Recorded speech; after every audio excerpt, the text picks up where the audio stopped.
નમસ્કાર બહેનો તથા ભાઈઓ, સ્વાગત છે તમારું આપણી આ YouTube channel mister Vijay info and એજ્યુકેશનમાં।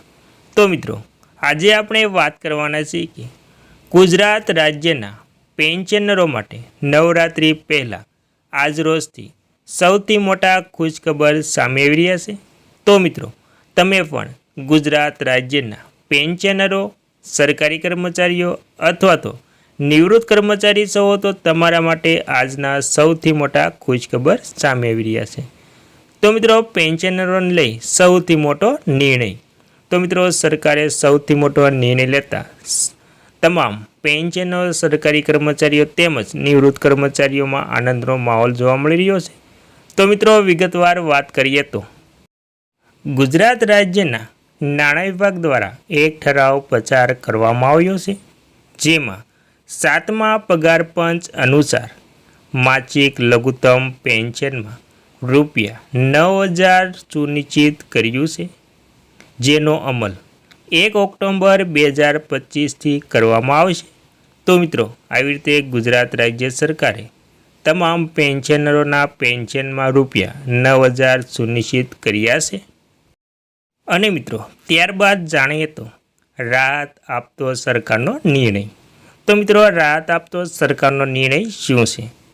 તો અનેક કર્મચારી મંડળો તરફથી કરવામાં આવેલી રજૂઆતો તેમજ ભારત સરકાર દ્વારા સમાન પ્રકારના કર્મચારીઓ માટે જાહેર કરાયેલી સૂચનાઓને ધ્યાનમાં લઈને જે એમ્બોર્સ્ડ પેન્શનરો લઘુત્તમ પેન્શન કરતાં ઓછી રકમ મેળવી રહ્યા હતા તેમને રાહત આપવાનો નિર્ણય કર્યો છે।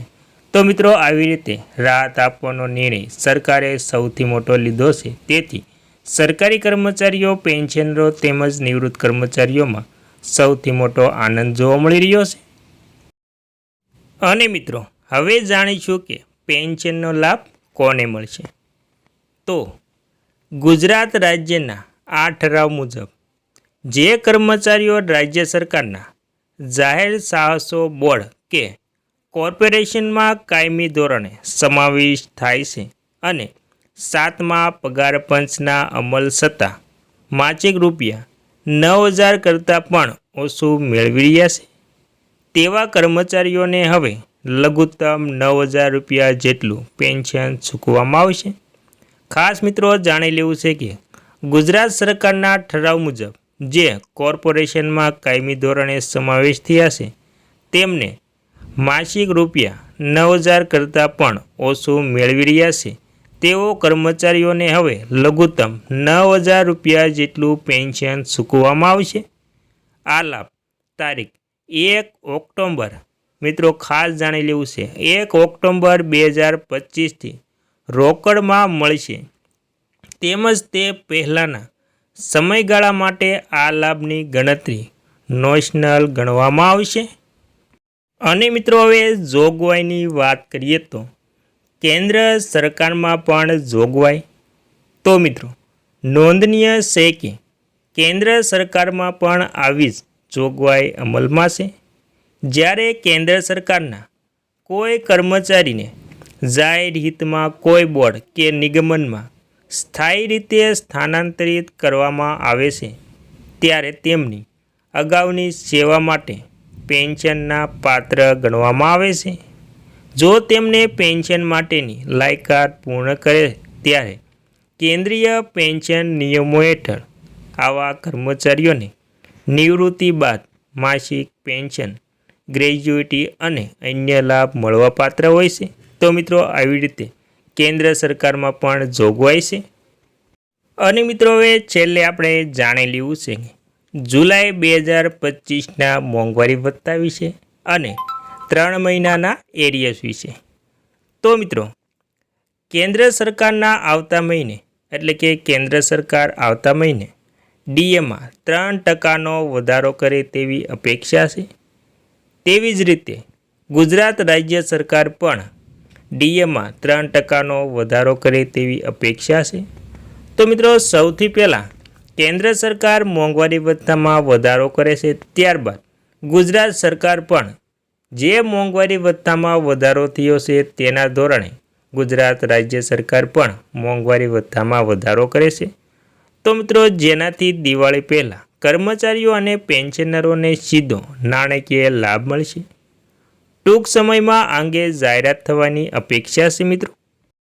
અને ત્યારબાદ કેન્દ્ર સરકાર તેના કર્મચારીઓ અને પેન્શનર્સને દિવાળીના તહેવાર પહેલાં ખાસ ભેટ આપી શકે છે.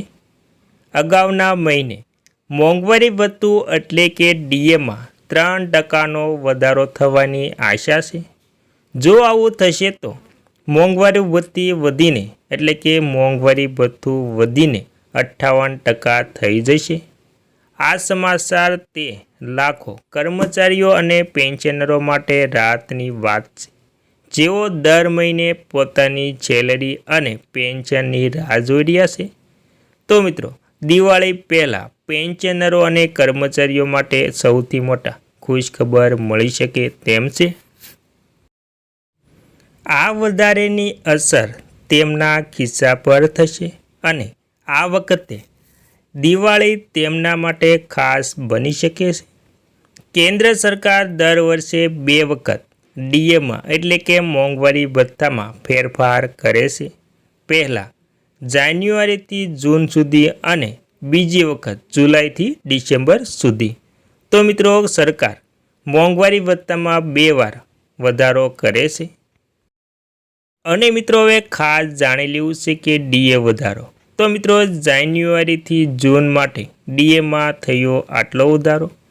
તો મિત્રો, વર્ષ માર્ચ 2025માં સરકારે જાન્યુઆરીથી જૂન માટે ડીએમાં 2%નો વધારો કર્યો હતો, જેનાથી ડીએમાં 53%થી વધીને 55% થઈ ગયું હતું. હવે જુલાઈથી ડિસેમ્બર 2025 માટે 3%ના વધારાની વાત ચાલે છે. જો આ વધારો ખરેખર લાગુ થશે તો લગભગ 1 કરોડ કર્મચારીઓ અને પેન્શનરોને લાભ થશે. અને મિત્રો, હવે જાણી લેવું છે કે ડીએમાં વધારો થશે તો પેન્શન અને પગાર પર શું અસર થશે. તો મિત્રો, ડીએની અસર સીધી પગાર અને પેન્શન પર થાય છે, કારણ કે તે બેઝિક સેલેરીના આધારે એટલે કે બેઝિક સેલેરીના આધારે નક્કી થાય છે. ધારો કે પેન્શનરોનું બેઝિક પેન્શન ₹9,000 છે. હાલમાં 55% ડીએ પર તેમને ₹4,950 ડીએ તરીકે મળે છે, જેના પરિણામે કુલ ₹13,950 પેન્શન થાય છે. જો ડીએ 58% સુધી વધે તો ડીએ વધીને ₹5,220 થશે, જેનાથી કુલ પેન્શન ₹14,220 થશે. આનો અર્થ એ થાય છે કે માસિક પેન્શનમાં ₹270નો વધારાનો લાભ થશે. અને મિત્રો, હવે જાણી લેવું છે કે ડીએમાં વધારો થશે તો પગાર પર શું અસર થશે. દર મહિને ₹540નો ફાયદો. એવી જ રીતે જો કોઈ કર્મચારીની મિનિમમ બેઝિક સેલેરી ₹18,000 હોય તો 55% ડીએ પર તેમને ₹9,900 ડીએ તરીકે મળે છે, જેના પરિણામે કુલ પગાર ₹27,900 થાય છે.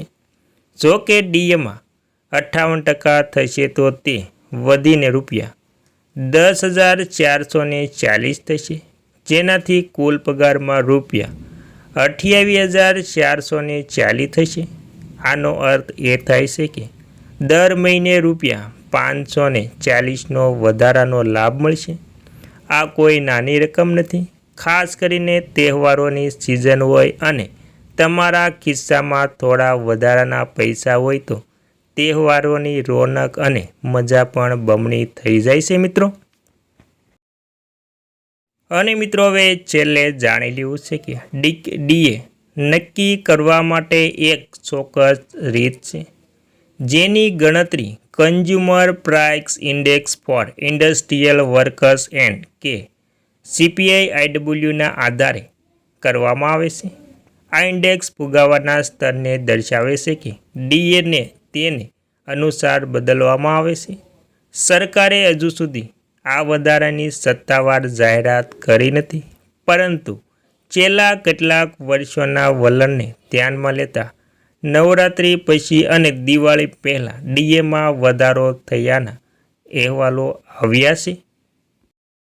અને મિત્રો, આ વખતે પણ એવી પણ આશા છે કે કર્મચારીઓ અને પેન્શનરોને દિવાળીની રજાઓ પહેલાં આ ભેટ મળી શકે છે.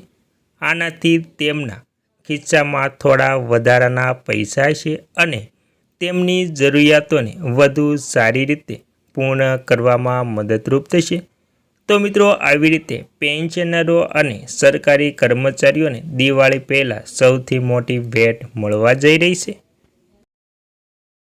અને મિત્રો, તમને ખાસ એક રિક્વેસ્ટ છે કે અમારો વિડીયો ગમ્યો હોય તો અમારી ચેનલને સબસ્ક્રાઈબ કરવા નમ્ર વિનંતી અને એક લાઈક જરૂરથી કરી દેજો. Thank you friend.